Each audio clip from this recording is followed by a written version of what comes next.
Let's start with the leadership enhancement. My understanding is that under the leadership enhancement, as the guidelines provide, it can be imposed if there are at least 5 criminally responsible participants. Is that correct? Correct. So you have Mr. Combs, who was convicted, correct? Correct. So he's one. You have the 2 escorts who traveled across state lines. I understand that you are trying to challenge the convictions on the theory that they were not actually planning to engage in this specified forbidden activity, but assume that they were, and that we were to upheld those convictions. Those 2 would be criminally responsible participants, correct?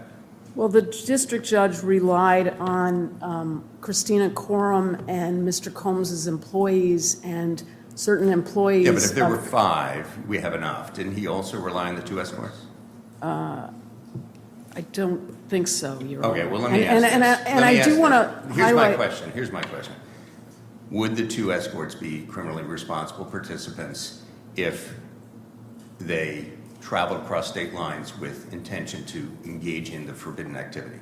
Well, this court has to review the findings below. So let's stick with my question. You can go back to it. Would the 2 escorts be criminally responsible participants under the guidelines if they crossed interstate lines with intent to commit the specified activity? What is forbidden by the Mann Act? Don't think that's clear at all under the Supreme Court precedents about the Mann Act. The people transported are often not viewed as co-conspirators. There's an old case, I'm forgetting the name of it. No, the question isn't co-conspirators, whether they're criminally responsible. Well, it's this, I mean, It's not the same.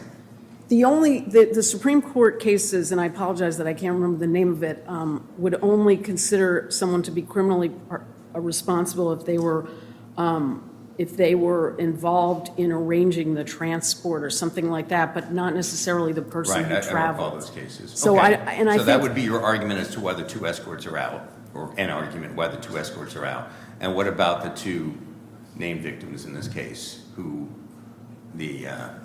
pretty sure the district court cited evidence that they had participated in the arrangement of Well, transportation? the government never took the position that they were co-conspirators. The I'm government. not talking about co-conspirators. I'm talking about whether they're criminally responsible under the guidelines. Well, it's the same, for all practical purposes, the same thing. Really?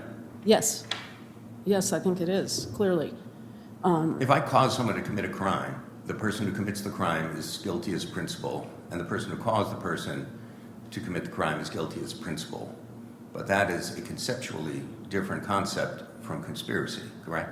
Yes. Section 2 conspiracy, Section 2, 18 U.S.C. Section 2 is not the same as Section 371. Right.